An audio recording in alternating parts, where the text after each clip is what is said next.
So all is quiet this morning, but a different story yesterday. Lots of rain, but the scariest sighting, a funnel cloud that turned into a tornado in Roswell. Check out the damage left behind. It destroyed a shed and ripped off a garage door there. This morning, some folks in Roswell are cleaning up all the debris that the twisters scattered around the property. Kristen Curry will have more on this coming up in her full forecast. Rain quickly turned into a raging river of floodwater in Albuquerque. You can see all the damage that it did cause right here. Gutters clogged quickly in Monday's downpour, and then water poured onto one family's property. Sasha Patton says she and her husband knocked holes in their cinder block wall to keep the current at bay. An inch of rain quickly became 2 feet of water. The couple says the city's storm drain failed, but this is not the first time they had major damage from a storm. They say last July it happened again. News 13 took their concerns to the city. And we did talk to them. They say that a lot of the changes that would have to be made, the city says, would be underground, which could take years. The couple says since they live in a, quote, certified flood-free zone, their insurance will not cover the flood damage. You can always count on our KRQE weather app for the latest coverage of showers and storms. Be sure to download it for up-to-the-minute radar and forecasts right at your fingertips. Now on to breaking overnight news that we've been following all morning long. Albuquerque police are on the scene of a deadly shooting in the northeast part of the city. Yeah, the investigation has led to some roads in that area being blocked. We do have a crew at the scene gathering what exactly happened. Let's get right to Catherine Mazzone. Good morning, Catherine. Good morning, Crystal. Now, police have been out here all morning, and I do want to show you what's behind me, but I will tell you there is a body on the ground, so we're not going to get very close. But I will tell you that behind me there is a mobile crime lab. Police, like I said, have been here investigating all morning. We did look on our camera lens. We were able to zoom in, and it's counted several shell casings over there. But let me tell you what we have so far. Now, this all started around 2:30 this morning when police got a call, a violent crimes call out. Now, investigators were quick to the scene. A number of homicide detectives have been investigating. I will say that they don't have a lot of information at this time. They said that no witnesses have come forward and they don't have any suspects. Now, right now, they said that it's going to be a long investigation and it could take much of the day. We don't have any witnesses or anybody that actually saw the shooting at this time. We're still trying to figure out information about what actually occurred. It is a fatal shooting, and we do have homicide detectives that have been called out to do investigation. That's what we're working on right now. Now, neighbors have been coming out as the morning has gone on, and I did speak to one person who says he did wake up when the shots rang out at about 2:30 this morning, but he says it's a common occurrence here and he didn't even think to get up out of his bed to check things out. So that just goes to show it is a dangerous neighborhood at times. I will tell you also that during your morning commute, you're going to want to avoid this area because Chico is blocked off between Dallas and Pennsylvania, but right now Central is open to all traffic. Back to you. All right, thanks, Catherine. Again, we will bring you updated information on the KRQE News app.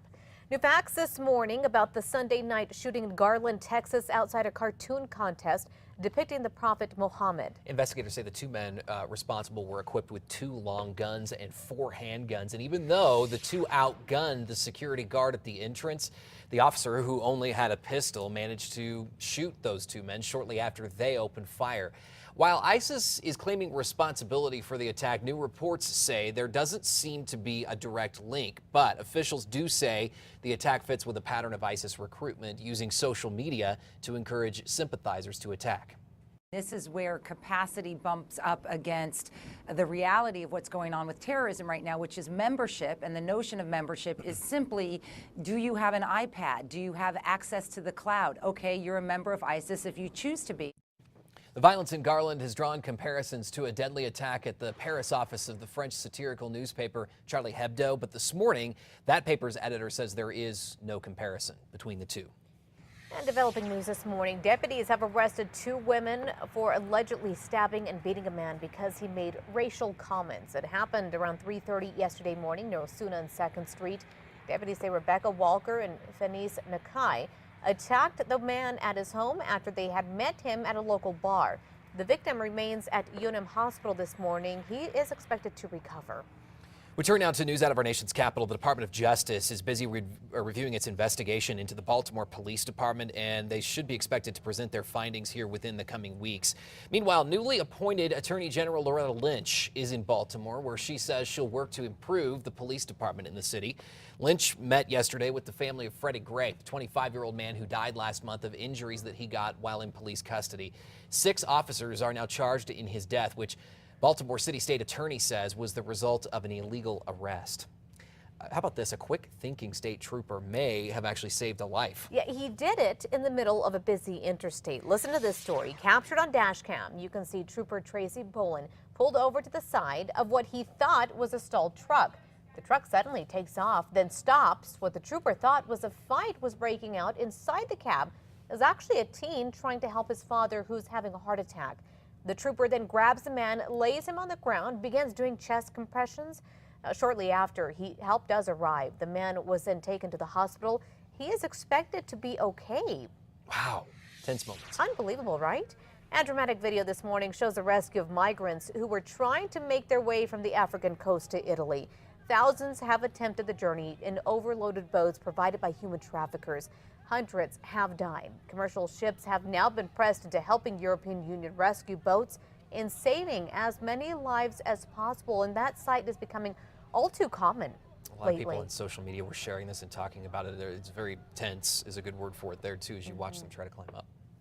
Sounds good. And here's a quick look at what we were dealing with yesterday. A lot of people will remember this. After nearly 24 hours of weather all across New Mexico, it started with rain and hail. Things then turned even more dangerous with the tornado touchdown. It sure did, Adam. It was a wild couple of days in New Mexico. As you can see right behind me, things in Roswell got especially crazy. In Roswell, a cold air funnel cloud hovered above the city much of the afternoon. Viewers snapped these shots just before it turned into a tornado that touched down off of US 285 just south of the city. It tore apart a shed and sent a garage door slamming into an electric pole there. I heard shredding going on, and so I jumped up to look out the window to see what it was, and I saw that building right there being completely just destroyed. And to the northeast of that, Clovis was dealing with a lot of rain as well. They got half an inch yesterday, 5 inches the day before. Albuquerque was hit hard as well. A clogged drain in the Northeast Heights sent water spilling into homes there. Take a look at the video. Wow. You can always count on the KRQE weather app, too, for the latest coverage of showers and storms across our state. Be sure to download it for up-to-the-minute radar and forecasts right at your fingertips.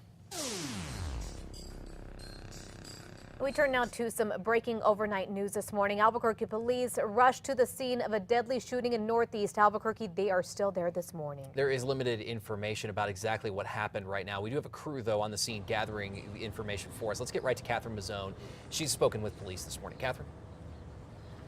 Good morning, Adam. Now, as you might imagine, police have been out here all morning trying to figure out exactly what happened.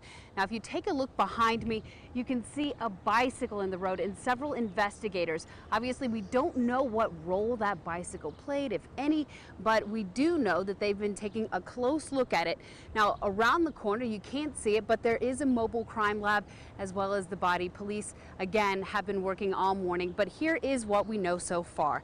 Now, it happened at around 2:30 this morning. A violent crimes call out came into police. They are still investigating. Like I said, right now they don't have any witnesses. They don't know of any suspects at this time. But they say they are going to figure out more as the day wears on. They will probably be out here for quite a while. Now, I did speak with a neighbor who says this isn't really anything new. He says he heard some gunshots at around 2:30 this morning, but he didn't even get up out of bed to see what it was. Now, police did tell me that they have been keeping a close eye on this neighborhood. This neighborhood has a lot of issues with drug trafficking and other issues like that. It is something that this area command is working diligently to try and cut down on. Now, we will continue to keep you updated as we learn more information. I will tell you it's probably best to avoid this area at this time because, as I said, police don't know when they'll be wrapping up their investigation. And traffic is blocked off at Dallas and Pennsylvania. Chico is blocked off, rather, at Dallas and Pennsylvania. Central is open, but you want to avoid the side streets here. Back to you. All right, Catherine, thank you. We will bring you updated information in the KRQE News app as well this morning.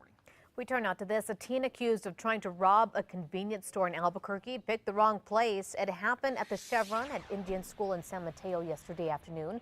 When the 18-year-old thief flashed a gun, the manager and customers wrestled him to the ground. His two accomplices were chased down by one of the world's best bull riders who just happened to be in the parking lot. I ran across to try to stop him, and at that point they got across the street, and we went to go ahead and chase him across the street, and he turned around, and at that point I thought he was armed, and I have a little girl to go home to. I know there's a lot of bad people, but in the same time, there's a lot of good people. Albuquerque is a great place. There's a lot of good people. So 4 people held down the suspect until police arrived. There he is in the back of the cop car. He was booked into MTC on felony aggravated assault charges. His name has not been released. Happening right now, state police are looking for a man who they say tried to break into an Albuquerque Workforce Solutions building on Broadway. It happened late last month. He took off, they say, before taking anything, but he did do some damage. Authorities say he was last seen riding a white bicycle. Meantime, we're staying on top of the latest on APD and the Taser International Company. Details out now from the city's own investigation reveal the role that city employees played in it all. The internal audit says city employees not only bypassed the normal procurement process, they did so intentionally. It also revealed numerous APD employees accepted favors from Taser along the way, including a $1,500 donation to the APD ski team and a $1,300 dinner at Marcello's for APD staff and their guests. We told you last week how a state audit found then Chief Ray Schultz broke the law when he made the deal with Taser. He may, in the end, face criminal charges over it. And the Justice Department is looking into the military-style training taught to APD officers at a Department of Energy facility. We told you about the National Training Center at Coyote Canyon. Congresswoman Michelle Lujan Grisham asking the DOE to ban APD from using it. APD did cancel classes at the training center this spring after our report. And we posted the detailed reports on the APD Taser investigation and our special assignment report on Coyote Canyon online at KRQE.com. A bus driver in Arizona is resigning after refusing to let kids off of a bus. The driver says those kids were misbehaving, so he locked them up, hoping that would make them listen. The longer we stay here, the more your own parents are going to be getting upset, and not at me. They're going to be getting upset with you because it's your fault you're not getting off the bus. In the video, a parent kicks the door, trying to get the driver to open it up, but he refuses. Instead, he yells at the parents and drives off. He says he did it all because he was concerned about the kids' safety. Some parents supported his decision, saying there was really no way he could know if those were the kids' real parents.